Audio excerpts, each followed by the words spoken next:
Hello बच्चों, चलिए प्रश्न को देखते हैं। प्रश्न है, निम्नलिखित में से किस ऑक्सो अम्ल में फास्फोरस की ऑक्सीकरण अवस्था न्यूनतम है। तो बच्चों हमें यहाँ पर चार विकल्प दिए गए हैं। चलिए बच्चों इस प्रश्न की मुख्य अवधारणा की बात करें। मुख्य अवधारणा, तो बच्चों सबसे पहले हम यहाँ पर इनके सूत्र लिख लेते हैं। तो हाइपोफॉस्फोरस अम्ल का क्या सूत्र होता है। सबसे पहले बच्चों बात करें हम यहाँ पर ऑर्थोफॉस्फोरिक अम्ल की, तो H3PO4। तो बच्चों ये क्या है, ऑर्थोफॉस्फोरिक अम्ल। तो मेटाफॉस्फोरिक अम्ल क्या होगा बच्चों, HPO3। और बच्चों फायरोफॉस्फोरिक अम्ल क्या होता है, H4P2O7। और हाइपोफॉस्फोरस अम्ल क्या होता है बच्चों, H3PO2। तो चलिए बच्चों यहाँ पर देखें हम H3PO4 में से बच्चों जब अगर हम जल का निष्कासन करते हैं तो हमें क्या प्राप्त होता है, HPO3 यानी मेटाफॉस्फोरिक अम्ल प्राप्त होता है। और यदि बच्चों अगर हम यहाँ पर इसको 2 से गुणा करके यहाँ से जल के अणु का निष्कासन करते हैं तो यहाँ में यहाँ पर क्या प्राप्त होता है, पायरोफॉस्फोरिक अम्ल प्राप्त होता है। और यदि बच्चों इसमें से एक ऑक्सीजन का निष्कासन करते हैं तो हमें हाइपोफॉस्फोरस अम्ल, यहाँ पर फॉस्फोरस अम्ल प्राप्त होगा H3PO3।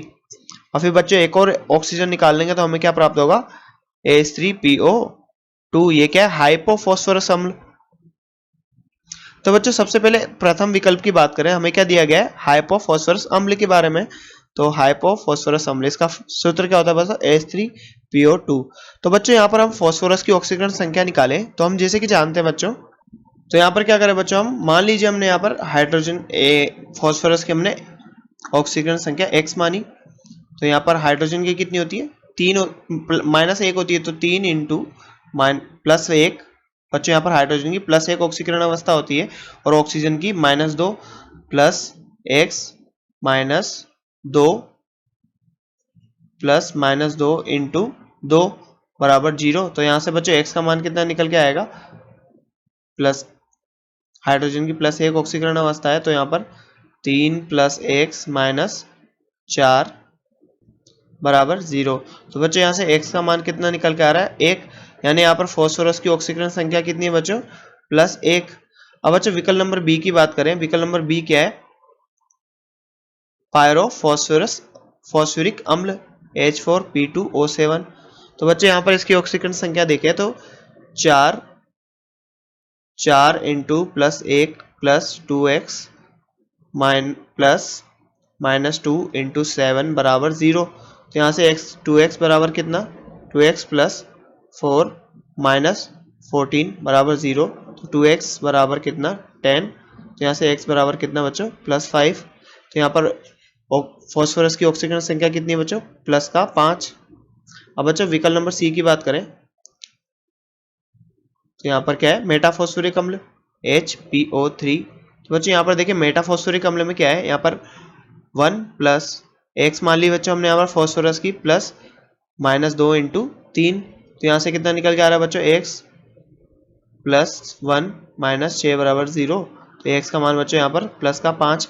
तो यहाँ पर फास्फोरस की ऑक्सीकरण संख्या कितनी बच्चों, +5। अब बच्चों बात करें विकल्प नंबर डी की, तो डी हमारे पास क्या दिया गया है, ऑर्थोफॉस्फोरिक अम्ल। ऑर्थोफॉस्फोरिक अम्ल क्या होता है बस, तो H3PO4।